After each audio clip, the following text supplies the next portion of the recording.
Good afternoon. My name is Neha Gill, and I am the Executive Director of Apnagar.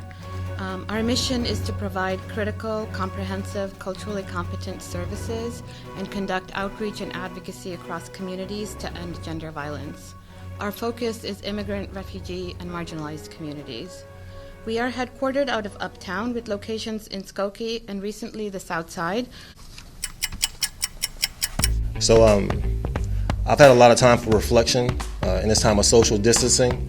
I've been thinking about the issues that pervade our city, our state, our world really. It seems this pandemic has shown such a bright light on so many injustices and brokenness within so many systems is blinding almost. Goals not only tell you what to do, they tell you what not to do.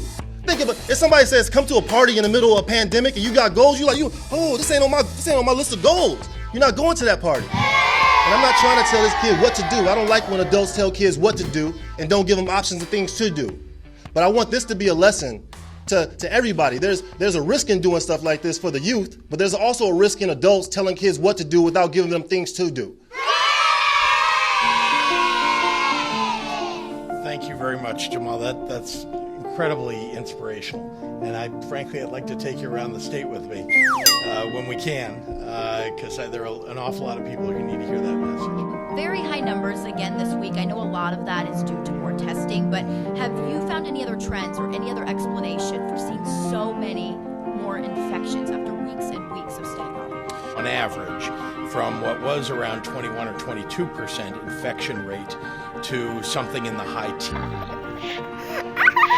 It turns out we're now doing more tests than almost every other state. We still have a few ahead of us, but we're doing more and more testing. Good.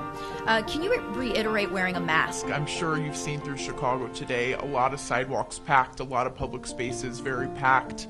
You've said if you can social distance outside, you don't need it. Have you changed your thoughts on that at all? No, that's still what people need to do, and I'm glad you asked with them and puts it on. Make sure you've got it on when you are in public and in an area where you're not likely to be able to keep.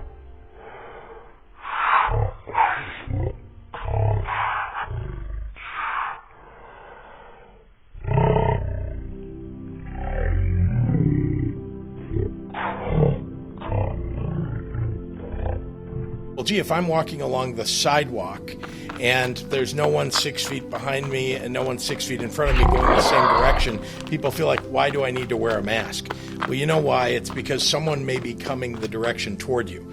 You are going to be within 6 feet of that person for at least a few moments. Oh, that's too cruel to say that there won't be visitors. And we were doing it with these senior citizens in mind. They didn't go outside. They didn't go outside to contract that virus. So we know that there's a lot of education. Sometimes we know that being able to practice the improper infection control. We continue to climb this curve, though at a much lower pace. The curve